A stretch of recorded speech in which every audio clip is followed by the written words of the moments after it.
আমরা চাই যে প্রত্যেক বছরে যেমন লোকে সারা পাচ্ছে এরমই হোক।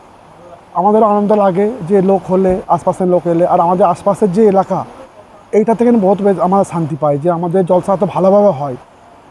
আমরা খালি নয়, মুসলিম গ্রাম বলে নয়, আশপাশে আমাদের হিন্দু ভাইয়েরাও আছে যারা হিসেবে আমরা করি, তার থেকে বেশি আমরা সারা পাই, তার থেকে বেশি বছরের নয়, আজ 15-16 বছর হয়ে গেল তারাই লাগাতার এই কাজটা করে আসছে। আমি আপনার মাধ্যমে এটাই বলবো যে যারা শুনছেন তারা আসুন আমাদের জলসায় আরও ভালো। জলসার মেন জানি তো হচ্ছে শ্রোতা এলেই বক্তাকেও ভালো লাগে এবং কর্মীদের যারা কর্মী আমরা খাটছি, পরিশ্রম করছি, আমাদেরও শান্তি তখনই পাই যখন মজলিস পুরো ভরে। বক্তা আলাদা থাকে, আমরা খুব বেশি হলে 2 বছর হয়তো একটা বক্তাকে আনি, বাকি আমাদের বক্তা আলাদা থাকে। হুজুর ফুরফুরা থাকেন, হুজুর আমার দাদাজানের কাছে একজন মানে রোজ এসে কাজ করতো, শিডিউল কাস্ট পরিবারের ফ্যামিলির মানুষ, তার নাম হচ্ছে সীতারাম। প্রত্যেক দিন এসে কাজ করতো। তাদের টেনশন তো হয়, এটা ছোটো কাজ তো নয়। এটা নিয়ে একটা সবচেয়ে বড় টেনশন হয় যে মৌসুম কেমন থাকবে। এটা মৌসুমের মতো কারো হাত নেই, এটা আল্লাহ পাকের ইচ্ছা। কিন্তু খুব সুন্দর মৌসুম ছিল আজকে, আর মৌসুমটা নিয়ে বেশি টেনশন হয় আমাদের। বাকি তো সব ইনশাল্লাহ, আমাদের যে প্যান্ডেল, লাইট এবং আমাদের যে কর্মী, ওইগুলো নিয়ে আমাদের ভাবতে হয় না। যার যে দায়িত্ব ভাগ করা আছে আমাদের হাতে দেখতেও হয় না, সে সব কাজই আমরা রেডি পাই মোটামুটি।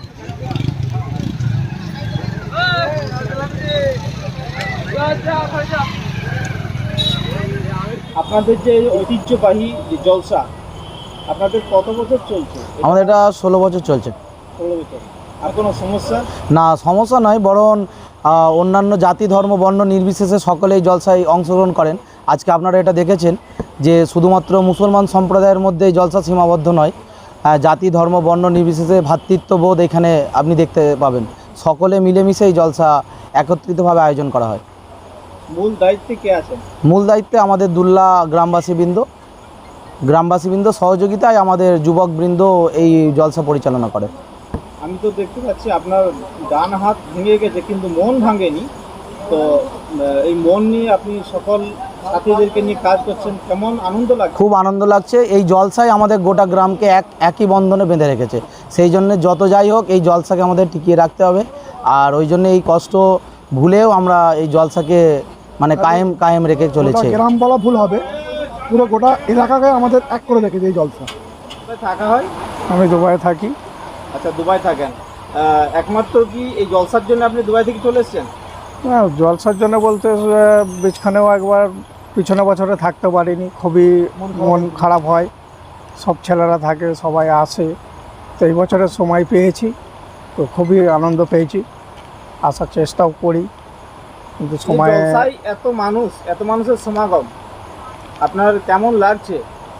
খুব ভালো লাগছে। এত প্রথম দেখলাম লাইফের এত লোক, এইবারে খুব আনন্দ পেয়েছি। হয় এবারে একটু বেশি। আচ্ছা, কত হাঁড়ি বিরিয়ানি হয়েছিল আপনার? আমার 30 হাজার হয়েছিল। 30 হাঁড়ির মতো বিরিয়ানি হয়েছিল। কি বিরিয়ানি করেছিলেন? চিকেন। বলছেন আপনারা? আশা করি ওনাদেরও ভালো লাগবে, ঠিক আছে।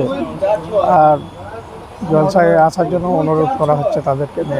আপনাদের কমিটির মধ্যে সদস্য কতজন আছে? 57 জন। আচ্ছা ফারুক দা, আপনার যে গ্রামের যে ঐতিহ্যবাহী জলসা, এই জলসার আগে বা শেষে আপনার টেনশনটা কেমন ছিল? না, টেনশন তো হয়, এটা ছোটো কাজ তো নয়। এটা নিয়ে একটা সবচেয়ে বড় টেনশন হয় যে মৌসুম কেমন থাকবে।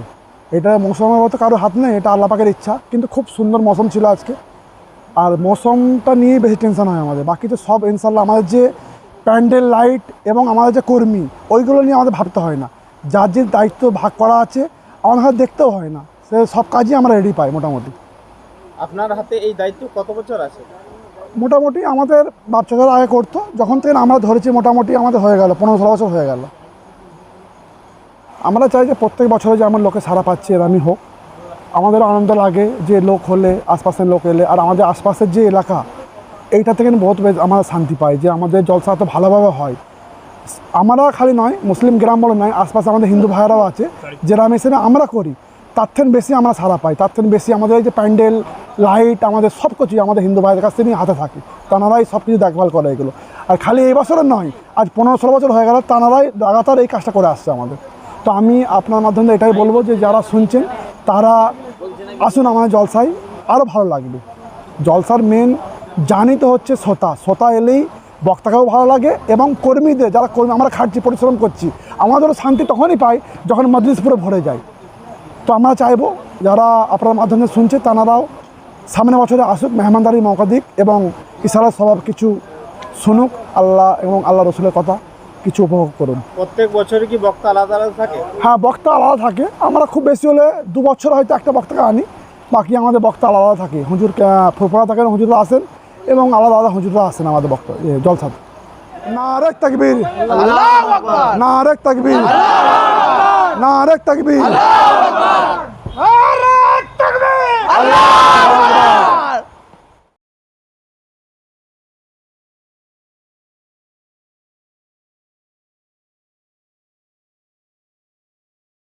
আলহাজার নওয়াব হুজুর পীর কেবলা রহমাতুল্লাহ আলাইহ আমার দাদাজানের কাছে একজন মানে রোজ এসে কাজ করত, শিডিউল কাস্ট পরিবারের ফ্যামিলির মানুষ, তার নাম হচ্ছে সীতারাম।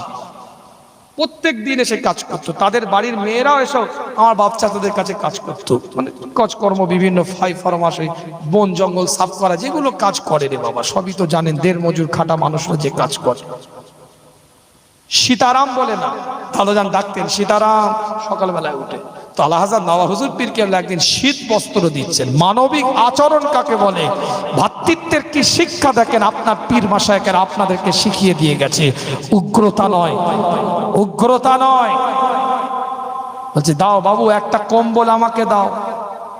একটা কম্বল দিয়ে আলহাজার নওয়াব হুজুর পীর কেবলা বসে আছে আর বারবার উকি মেরে যেন এরকম করে দেখছে, কাউকে যেন একটা খুঁজছে। কিছুক্ষণ পরে দেখছে ওই আলহাজা বড় হুজুর পীর কেবলা রহমাতুল্লাহ আলাইহির কাছে কাজ করতো সীতারাম টুকটুক করে হেঁটে হেঁটে যাচ্ছে। আলহাজা নওয়াব হুজুর কেবলা বলে, এই সীতারাম এদিকে এসো, এই কম্বলটা তোমার জন্য আমি নিয়ে বসে আছি, যাও ঘরে নিয়ে যাও, শীতকালে গায়ে দিতে পারবে। কথা বুঝতে পারছেন?